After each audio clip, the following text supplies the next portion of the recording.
राम राम दोस्तों, आप सभी का अपने YouTube चैनल जोश पॉइंट स्टडी जीके पर बहुत बहुत स्वागत है।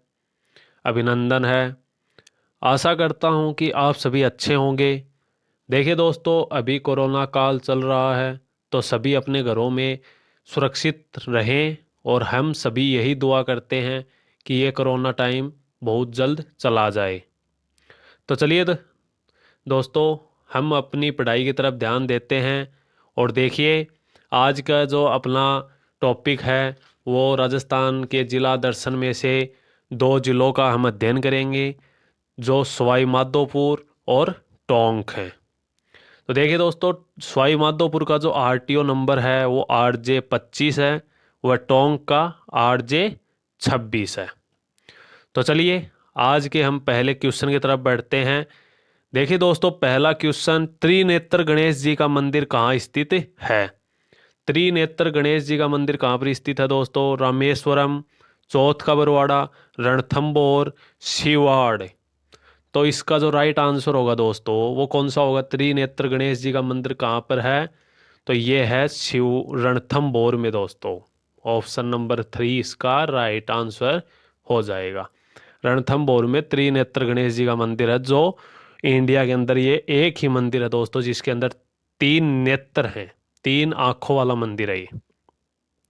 चलिए अगले क्वेश्चन की तरफ चलते हैं। क्वेश्चन नंबर 2 देखिए दोस्तों, रामेश्वरम मंदिर में मेले का आयोजन कब होता है? रामेश्वरम मंदिर में मेले का आयोजन कब होता है दोस्तों? कार्तिक पूर्णिमा को, वैशाख पूर्णिमा को, ज्येष्ठ पूर्णिमा को, भाद्रपद पूर्णिमा को। तो जो रामेश्वरम मंदिर है उसमें जो मेला लगता है दोस्तों वो कब लगता है? इसका जो राइट आंसर होगा वो क्या होगा? तो देखिए, इसका जो राइट आंसर होगा, रामेश्वरम मंदिर है, इसका राइट आंसर कार्तिक पूर्णिमा हो जाएगा। ऑप्शन नंबर फर्स्ट हो जाएगा इसका राइट आंसर। देखिए, रामेश्वरम मंदिर है वो चंबल, बनास और सीप नदियों के संगम पर बना हुआ है। ये तीन नदियों के जो संगम पर है उसे रामेश्वरम कहा जाता है। चलिए अगले क्वेश्चन की तरफ बढ़ते हैं। क्वेश्चन नंबर 3 देखिए दोस्तों, हमारा जो अगला क्वेश्चन है, सवाई माधोपुर से करौली का विभाजन कब किया गया था? सवाई माधोपुर से करौली का विभाजन कब किया गया था दोस्तों? 1996 में, 1997, 1998 में, 1999 में। तो आपको मैं बता दूं दोस्तों कि सवाई माधोपुर का 2 बार विभाजन किया गया था। एक बार विभाजन करके दौसा जिला बनाया गया था और एक बार विभाजन करके करौली जिला बनाया गया था। तो दोस्तों, ये जो करौली का विभाजन हुआ था सवाई माधोपुर से, तो ये दूसरा विभाजन था। और ये कब हुआ था? तो ये हुआ था 1997 के अंदर। ऑप्शन नंबर सेकंड इसका राइट हो जाएगा। और जो फर्स्ट विभाजन था दोस्तों वो कब हुआ था? तो वो हुआ था फर्स्ट विभाजन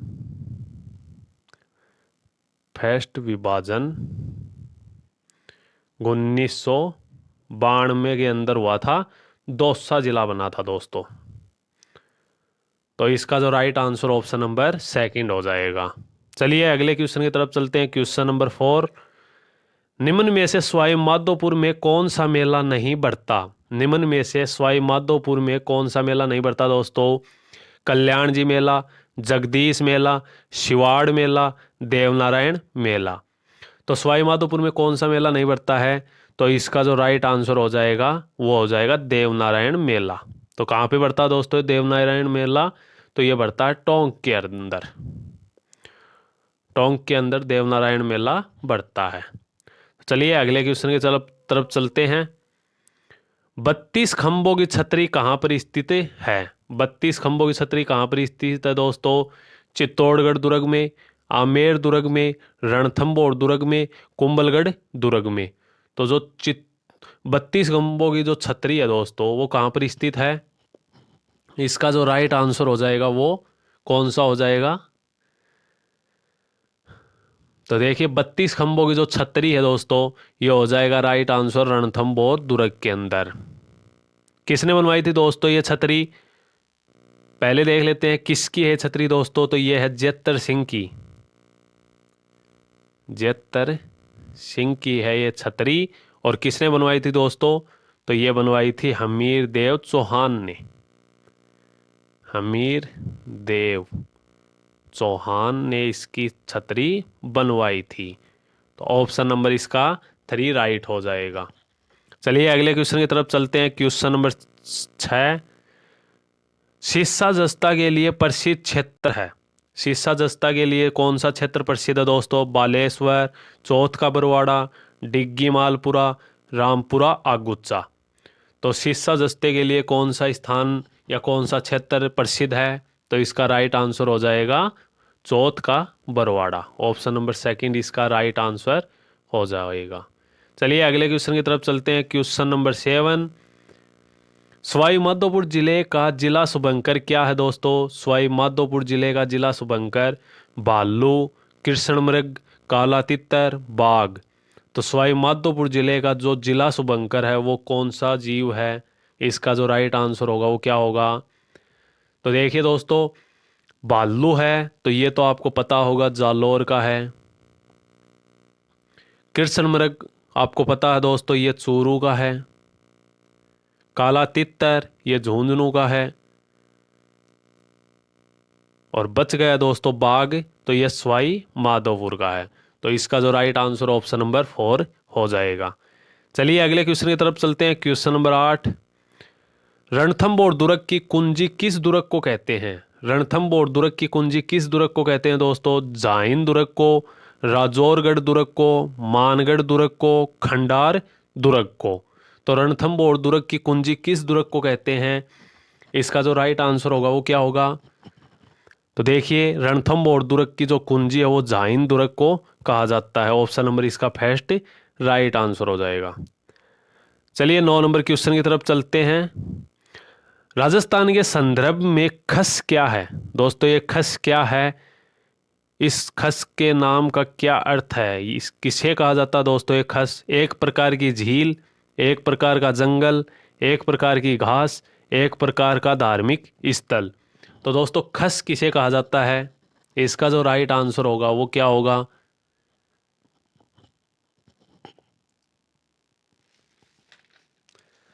तो देखिए दोस्तों राजस्थान ये जो खस है ये एक प्रकार की घास है।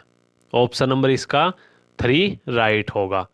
चलिए अगले क्वेश्चन की तरफ चलते हैं। क्वेश्चन नंबर 10, किस किले में अष्ट धातु से निर्मित शारदा तोप रखी हुई है?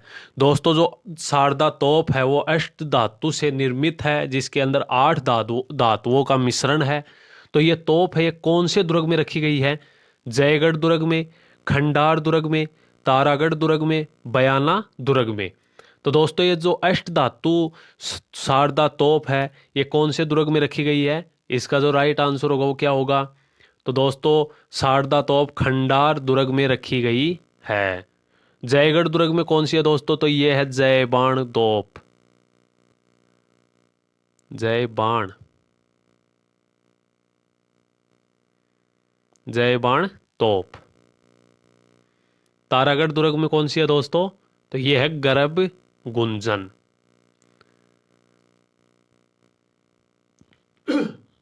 तो इसका जो राइट आंसर हो जाएगा ऑप्शन नंबर सेकंड। चलिए अगले क्वेश्चन की तरफ चलते हैं। क्वेश्चन नंबर 11, राजस्थान का प्रथम जौहर किस रानी के नेतृत्व में हुआ था? राजस्थान का जो प्रथम जौहर है दोस्तों वो किस रानी के नेतृत्व में हुआ था? रानी पद्मिनी, रानी कनकावती, रानी उमादे, रानी रंगदेवी। तो दोस्तों राजस्थान का जो प्रथम जौहर है वो कौन सी रानी के नेतृत्व में हुआ था? इसका जो राइट आंसर होगा वो क्या होगा? तो देखिए राजस्थान का जो प्रथम जौहर है वो रानी रंग देवी के नेतृत्व में हुआ था। कब हुआ था दोस्तों ये? तो ये हुआ था 1301 ईस्वी के अंदर। और ये किसकी, रानी रंग देवी किसकी बीवी थी दोस्तों? तो दोस्तों रानी रंग देवी हमीर देव चौहान की बीवी थी। पद्मिनी दोस्तों तो ये 1303 के अंदर जो जौहर हुआ था वो उसके अंदर ये भी सती हो गई थी। दोस्तों जो रानी रंगदेवी है तो ये सती कैसे हुई थी? तो इसे कहा जाता है जल जौहर। ये जल के अंदर जौहर किया था रानी रंग देवी ने, तो इसे जल जौहर कहा जाता है। तो इसका जो राइट आंसर हो जाएगा ऑप्शन नंबर 4 हो जाएगा। चलिए अगले क्वेश्चन की तरफ चलते हैं। क्वेश्चन नंबर 12, हमीर देव चौहान के विश्वासघाती सेनानायक कौन थे? दोस्तों हमीर देव चौहान के जो विश्वासघाती सेनानायक थे वो कौन थे, जिसके कारण हमीर देव चौहान की हार हो गई थी और अलाउद्दीन खिलजी जीत गए थे? तो रणमल रतिपाल, गोरा बादल, जेता कुप्पा, जयमल कल्ला। तो दोस्तों हमीर देव चौहान के विश्वासघाती जो सेना नायक थे वो थे रणमल और रतिपाल। इन्हीं के कारण दोस्तों हमीर देव चौहान की हार हुई थी। तो इसका जो right answer option number first हो जाएगा। इन्होंने दोस्तों जो हमीर देव चौहान का जो किला था उसका जो गुप्त द्वार था उसके बारे में बता दिया गया था, इसलिए अलाउद्दीन खिलजी की सेना है वो गुप्त द्वार से जाकर वहाँ पर हमला कर दिया था। तो चलिए अगले क्वेश्चन की तरफ चलते हैं। क्वेश्चन नंबर 13 है, निम्न में से कौन सा महल सवाई माधोपुर में नहीं है? दोस्तों निम्न में से कौन सा महल सवाई माधोपुर में नहीं है? जोगी महल, रानी महल, मुबारक महल, बादल महल। तो दोस्तों सवाई माधोपुर में जो महल नहीं स्थित है वो कौन सा है? तो इसका जो राइट आंसर हो जाएगा दोस्तों मुबारक महल। मुबारक महल कहाँ पे है दोस्तों? तो ये है टोंक के अंदर। टोंक के अंदर मुबारक महल है। तो इसका जो राइट आंसर ऑप्शन नंबर 3 हो जाएगा। चलिए अगले क्वेश्चन की तरफ चलते हैं। क्वेश्चन नंबर 14, हमीर देव चौहान ने अपने जीवन में कितने युद्ध लड़े थे? दोस्तों हमीर देव चौहान ने अपने जीवन में कितने युद्ध लड़े थे? 16 युद्ध, 17 युद्ध, 18 युद्ध, 19 युद्ध। कितने युद्ध लड़े थे दोस्तों और कितने में उन्होंने विजय हासिल की थी? इसका जो राइट आंसर हो जाएगा वो हो जाएगा 17 युद्ध इन्होंने लड़े थे दोस्तों, और 16 युद्ध में ये इन्होंने विजय प्राप्त की थी। और 17वें युद्ध में हमीर देव चौहान की हार हो गई थी जो अलाउद्दीन खिलजी के साथ हुआ था 1301 ईस्वी के अंदर। उसी के अंदर इनकी हार हो गई थी। तो इसका जो राइट आंसर ऑप्शन नंबर 2 हो जाएगा। चलिए अगले क्वेश्चन की तरफ चलते हैं। देखिए दोस्तों हमारा जो अगला क्वेश्चन है, सवाई माधोपुर का जिला शुभंकर क्या है? सवाई माधोपुर का जिला शुभंकर क्या है? भेड़िया, जंगली मुर्गी, घड़ियाल, बाघ। तो दोस्तों मुझे लगता है कि ये क्वेश्चन 2 बार आ गया है कि जिला शुभंकर क्या है। मैंने पहले भी ये करवा दिया था और अभी बाद में आ गया। तो आपको पता है कि सवाई माधोपुर का जो जिला शुभंकर है वो है बाघ। तो इसका जो राइट आंसर हो जाएगा ऑप्शन नंबर 4 हो जाएगा, बाघ हो जाएगा। भेड़िया कहाँ का दोस्तों? तो भेड़िया राजसमंद का हो गया, राजसमंद का हो गया। जंगली मुर्गा है या जंगली मुर्गी है ये सिरोही की हो गई। और घड़ियाल है दोस्तों तो ये करौली का हो गया। तो इसका जो राइट आंसर हो जाएगा ऑप्शन नंबर 4 हो जाएगा। चलिए अगले क्वेश्चन की तरफ चलते हैं। क्वेश्चन नंबर 16 है, निम्न में से कौन सा शासक रणथंभौर में सबसे प्रतापी माना जाता है? हमीर देव चौहान, जेतर सिंह, कल्हण, रतिपाल। तो दोस्तों कौन सा शासक है जो रणथंभौर में सबसे प्रतापी शासक माना जाता है? इसका जो राइट आंसर होगा वो क्या होगा?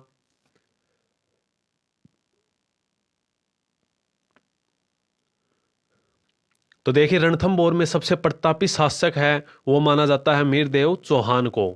ऑप्शन नंबर इसका फर्स्ट राइट आंसर हो जाएगा। चलिए क्वेश्चन नंबर 17 की तरफ चलते हैं। सवाई माधोपुर से किस जिले की सीमा स्पर्श नहीं करती? दोस्तों सवाई माधोपुर से किस जिले की सीमा स्पर्श नहीं करती? करौली, बूंदी, बारा, दौसा। तो सवाई माधोपुर से किस जिले की सीमा स्पर्श नहीं करती दोस्तों? इसका जो राइट आंसर हो जाएगा वो क्या होगा? तो देखिए सवाई माधोपुर से 12 जिले की सीमा स्पर्श नहीं करती दोस्तों। तो इसका ऑप्शन नंबर 3 राइट आंसर हो जाएगा। चलिए अगले क्वेश्चन की तरफ चलते हैं। क्वेश्चन नंबर 18, निम्न में से कौन सी दरगाह है सवाई माधोपुर में स्थित है? कौन सी दरगाह सवाई माधोपुर में स्थित है दोस्तों? मिठे शाह की दरगाह, पीर सदरुद्दीन की दरगाह, मीर साहब की दरगाह, मलिक साहब पीर की दरगाह। तो दोस्तों कौन सी दरगाह जो सवाई माधोपुर में स्थित है? इसका जो राइट आंसर होगा वो क्या होगा? तो देखिए दोस्तों मीठे शाह की जो दरगाह है ये झालावाड़ के अंदर है। पीर सदरुद्दीन की जो दरगाह दोस्तों ये सवाई माधोपुर में है, सवाई माधोपुर में है। मीर की दरगाह है दोस्तों, तो ये मीर साहब की जो दरगाह है ये बूंदी के अंदर है। और मलिक शाह की जो पीर की दरगाह है दोस्तों ये जालौर के अंदर है। तो इसका जो राइट आंसर ऑप्शन नंबर हो जाएगा सेकंड राइट आंसर हो जाएगा। सवाई माधोपुर में पीर सदरुद्दीन की दरगाह स्थित है, तो ऑप्शन नंबर सेकंड राइट हो जाएगा। चलिए 19 नंबर के क्वेश्चन की तरफ चलते हैं। अन्य सभी दुर्ग नंगे हैं लेकिन यह दुर्ग बख्तर बंद है। अन्य सभी दुर्ग नंगे हैं लेकिन यह दुर्ग बख्तर बंद है, यह कथन किसने कहा था दोस्तों? अबुल फजल ने, अमीर खुसरो ने, कर्नल टोड ने, अकबर ने। अन्य सभी दुर्ग नंगे हैं लेकिन यह दुर्ग बख्तर बंद है, यह कथन किसने कहा था और किसके बारे में कहा था दोस्तों? तो इसका जो राइट आंसर हो जाएगा अन्य सभी दुर्ग नंगे हैं लेकिन यह बख्तर बंद है, तो ये कथन कहा था अबुल फजल ने। और किस दुर्ग के बारे में कहा था दोस्तों? तो ये कहा गया था रणथंभौर दुर्ग के बारे में।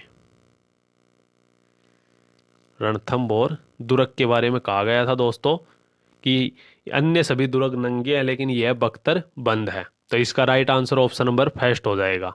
चलिए क्वेश्चन नंबर 20 की तरफ चलते हैं। निम्न में से नमदो का शहर किसे कहते हैं? नमदो का शहर किसे कहा जाता है दोस्तों? सिरोही को, जयपुर को, बूंदी को, टोंक को। तो नमदो का शहर किसे कहा जाता है? इसका जो राइट आंसर होगा वो क्या होगा दोस्तों? तो देखिए नमदो का शहर टोंक को कहा जाता है, ऑप्शन नंबर इसका 4 राइट हो जाएगा। देखिए दोस्तों अब आ गया है टोंक जिला, जिसका हम इम्पोर्टेंट क्वेश्चन करेंगे टोंक जिले के। और टोंक जिले का जो आरटीओ नंबर होता है दोस्तों वो होता है RJ26 इसका आरटीओ नंबर होता है टोंक का, तो ऑप्शन नंबर 4 इसका राइट आंसर हो जाएगा। चलिए क्वेश्चन नंबर 21 की तरफ चलते हैं। टोंक में स्थित सुनहरी कोठी का निर्माण किसके शासनकाल में शुरू हुआ था? सुनहरी कोठी का निर्माण किसके शासनकाल में शुरू हुआ था दोस्तों? नवाब अमीर खां के, नवाब वजीरुद्दौला खान, नवाब इब्राहिम खान, नवाब इस्माइल खान। तो जो टोंक में सुनहरी कोठी स्थित है उसका जो निर्माण है दोस्तों वो किसके शासनकाल में शुरू हुआ था? इसका जो राइट आंसर हो जाएगा वो नवाब अमीर खान हो जाएगा। नवाब अमीर खान फर्स्ट ऑप्शन इसका राइट आंसर हो जाएगा। चलिए अगले क्वेश्चन की तरफ चलते हैं। Question number 22। टोंक में ऊंट की कुर्बानी कहाँ पर दी जाती है? टोंक में ऊंट की कुर्बानी कहाँ पर दी जाती है दोस्तों? शीश महल में, राजमहल में, मुबारक महल में, सुनहरी कोठी में। तो टोंक के अंदर जो ऊंट की कुर्बानी है वो कहाँ पर दी जाती है, कौन से स्थान पर दी जाती है दोस्तों? तो इसका जो राइट आंसर हो जाएगा ऑप्शन नंबर 3 हो जाएगा। मुबारक महल में ऊंट की कुर्बानी दी जाती है, तो ऑप्शन नंबर 3 इसका राइट आंसर हो जाएगा। चलिए क्वेश्चन नंबर 23 की तरफ चलते हैं। टोंक जिले की सबसे बड़ी जल परियोजना है। टोंक जिले की सबसे बड़ी परियोजना कौन सी है दोस्तों? जल परियोजना अंगाई बांध, बिसलपुर बांध, जवाई बांध, टोरडी सागर बांध। तो टोंक जिले की जो सबसे बड़ी जल परियोजना है वो कौन सी होगी? तो इसका जो राइट आंसर होगा दोस्तों, आशा करता हूँ कि आप सभी को पता होगा कि बिसलपुर बांध है, ये सबसे बड़ी जल परियोजना है राजस्थान जिले की, राजस्थान राज्य की दोस्तों। टोंक जिले की जो सबसे बड़ी जल परियोजना है बिसलपुर बांध है। और कौन सी नदी पे है दोस्तों? बनास नदी के अंदर है, नदी के ऊपर स्थित है ये। तो इसका जो right answer option number second हो जाएगा। चलिए अगले क्वेश्चन की तरफ चलते हैं। Question number 24। कल्याण जी के मंदिर में मेला कब बढ़ता है? कल्याण जी के मंदिर में मेला कब बढ़ता है दोस्तों? इसका जो राइट आंसर होगा वो क्या होगा? श्रावण अमावस्या को, श्रावण पूर्णिमा को, ज्येष्ठ अमावस्या को, चैत्र पूर्णिमा को। तो दोस्तों कल्याण जी के जो मंदिर में मेला बढ़ता है वो कब बढ़ता है? इसका जो राइट आंसर हो जाएगा श्रावण अमावस्या को कल्याण जी के मंदिर में मेला बढ़ता है, तो ऑप्शन नंबर इसका फर्स्ट राइट हो जाएगा। चलिए क्वेश्चन नंबर 25 की तरफ बढ़ते हैं दोस्तों। Golden mention of Tonk, golden mention of Tonk किसे कहते हैं दोस्तों? राजमहल को, मुबारक महल को, मांडकला को, सुनहरी कोठी को। गोल्डन मेंशन ऑफ टोंक, तो इसका जो राइट आंसर होगा, एकदम करेक्ट आंसर होगा, वो क्या होगा दोस्तों? तो इसका हो जाएगा सुनहरी कोठी को ही गोल्डन मैंशन ऑफ टोंक कहा जाता है। तो इसका राइट आंसर ऑप्शन नंबर 4 हो जाएगा। चलिए क्वेश्चन नंबर 26 की तरफ बढ़ते हैं। टोंक में वन स्थली विद्यापीठ की स्थापना किसने की थी? दोस्तों टोंक में वन स्थली विद्यापीठ की स्थापना किसने की थी? पंडित हीरालाल शास्त्री ने, देव नारायण व्यास ने, मोतीलाल तेजावत ने, गोकुल भाई भट्ट ने। तो दोस्तों टोंक में जो वन स्थली विद्यापीठ है उसकी स्थापना किसने की थी? इसका जो राइट आंसर होगा वो क्या होगा?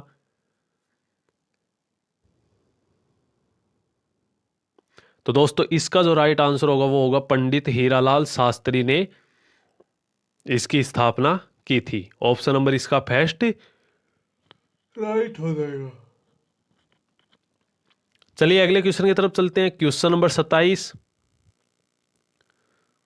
अब्दुल कलाम आजाद द्वारा अरबी फारसी शोध संस्थान की स्थापना कब की गई थी दोस्तों? अब्दुल कलाम आजाद द्वारा अरबी फारसी शोध संस्थान की स्थापना कब की गई थी? 1968 में, 1973, 1978, 1982। तो दोस्तों इसका जो राइट आंसर हो जाएगा वो ऑप्शन नंबर 3 हो जाएगा। 1978 के अंदर स्थापना की गई थी। ऑप्शन नंबर 3 इसका राइट आंसर हो जाएगा। चलिए अगले क्वेश्चन की तरफ चलते हैं। Question number 28।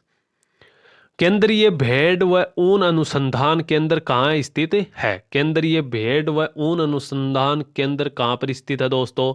जोहड़बीड़, अविकानगर, जामनगर, बिशलपुर।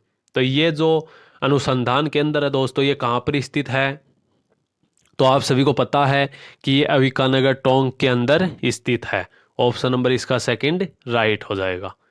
चलिए अगले क्वेश्चन की तरफ चलते हैं। Question number 29। टोंक किस हस्तकला के लिए प्रसिद्ध है? टोंक है दोस्तों वो किस हस्तकला के लिए प्रसिद्ध है? लोगड़ों के लिए, टांकला के लिए, जूतियां के लिए, नमदों के लिए। तो टोंक है वो किस हस्तकला के लिए प्रसिद्ध है दोस्तों? इसका जो राइट आंसर हो जाएगा वो ऑप्शन नंबर 4 हो जाएगा। नमदों के लिए टोंक है वो उसकी हस्तकला प्रसिद्ध है। तो ऑप्शन नंबर 4 इसका राइट आंसर हो जाएगा। टोंक जिले का जिला शुभंकर क्या है? टोंक जिले का जिला शुभंकर क्या है दोस्तों? हंस, सारस, गोडावण, पचीरा।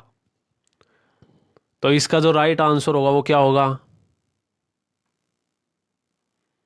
देखिए दोस्तों हंस है ये कहाँ का है? तो ये टोंक का है, राइट आंसर हो जाएगा। सारस कहाँ का दोस्तों? तो ये भरतपुर का है। गोडावण है दोस्तों तो ये जैसलमेर का है। और पचीरा है दोस्तों तो ये जालौर का है। नहीं सॉरी दोस्तों, जालौर का नहीं, धौलपुर का है। तो इसका जो right answer option number first हो जाएगा हंस। टोंक जिले का जिला शुभंकर हंस है दोस्तों। चलिए अगले क्वेश्चन की तरफ चलते हैं। Question number 31। टोंक की चार बेत गायन शैली को प्रसिद्धि किसने दिलाई थी? टोंक की चार बेत गायन शैली है दोस्तों उसको प्रसिद्धि किसने दिलाई थी? इब्राहिम खान ने, वजीरदौल्ला ने, फैजुल्ला खान ने, करीम खान ने। तो दोस्तों टोंक की जो चार बेत गायन शैली है उसको प्रसिद्धि किसने दिलाई थी? इसका जो राइट आंसर होगा वो क्या होगा? तो देखिए इसका जो राइट आंसर होगा वो हो जाएगा ऑप्शन नंबर 3। फैजुल्ला खान ने चार बेत गायन शैली को प्रसिद्धि दिलाई थी। तो ऑप्शन नंबर इसका 3 राइट आंसर हो जाएगा। चलिए अगले क्वेश्चन की तरफ चलते हैं। Question number 32। राजमहल टोंक का युद्ध कब हुआ था? दोस्तों राजमहल टोंक का युद्ध कब हुआ था? 1544 में, 1747 में, 1644 में, 1758 में। तो दोस्तों इसका जो राइट आंसर हो जाएगा वो 1747 में राजमहल टोंक का युद्ध हुआ था। तो ऑप्शन नंबर सेकंड इसका राइट आंसर। चलिए क्वेश्चन नंबर 33 की तरफ चलते हैं। निवाई किस संप्रदाय का प्रमुख केंद्र माना जाता है? निवाई किस संप्रदाय का प्रमुख केंद्र माना जाता है दोस्तों? जैन संप्रदाय का, बौद्ध संप्रदाय का, वल्लभ संप्रदाय का, नाथ संप्रदाय का। तो निवाई है वो किस संप्रदाय का प्रमुख केंद्र माना जाता है दोस्तों? इसका जो राइट आंसर हो जाएगा वो नाथ संप्रदाय का प्रमुख केंद्र माना जाता है। तो ऑप्शन नंबर इसका 4 राइट आंसर हो जाएगा। चलिए दोस्तों अगले क्वेश्चन की तरफ चलते हैं। आज का अपना सेकंड लास्ट क्वेश्चन है दोस्तों, क्वेश्चन नंबर 34। राजस्थान के टोंक जिले की आकृति किसके समान है? राजस्थान के टोंक जिले की आकृति किसके समान है दोस्तों? पतंगाकार, घोड़े की नाल के समान, अर्ध कटोरा नुमा, तिलक के समान। तो दोस्तों जो राजस्थान के टोंक की जो आकृति है वो किसके समान है? तो इसका जो राइट आंसर हो जाएगा पतंगाकार के समान है। टोंक जिले की आकृति पतंगाकार के समान है। घोड़े की नाल के समान दोस्तों तो यह है चित्तौड़गढ़ की। अर्ध कटोरा नुमा दोस्तों तो यह सिक्कर की है। तिलक के समान दोस्तों तो यह राजसमंद की है। तो इसका जो right answer option number first हो जाएगा। चलिए आज के अंतिम क्वेश्चन की तरफ बढ़ते हैं। सरड़ा रानी की बावड़ी कहाँ स्थित है? सरड़ा रानी की बावड़ी कहाँ पर स्थित है दोस्तों? मनोहरपुरा, मालपुरा, टोडा राय सिंह, देव धाम। तो सरड़ा रानी की जो बावड़ी है दोस्तों वो स्थित है टोडा राय सिंह के अंदर। ऑप्शन नंबर इसका 3 राइट आंसर हो जाएगा। तो दोस्तों आज के ये अपने कुछ इम्पोर्टेंट क्वेश्चन थे जो सवाई माधोपुर और टोंक जिले से संबंधित थे। आशा करता हूँ कि आप सभी को ये क्लास अच्छी लगेगी। अगर क्लास अच्छी लगे तो लाइक एंड शेयर ज़रूर करना और चैनल पे अगर नए हो तो सब्सक्राइब ज़रूर करना। और दोस्तों अपनी तबीयत का ध्यान रखना क्योंकि कोरोना है वो अभी बहुत तेज़ी से फैल रहा है। तो हम सब सुरक्षित रहेंगे तभी बढ़िया बात है। अगर हम सुरक्षित नहीं रहेंगे तो फिर क्या फ़ायदा। तो इसलिए सभी घर के अंदर रहिए और सुरक्षित रहिए। चलिए अगली क्लास में मिलते हैं, तब तक के लिए राम राम।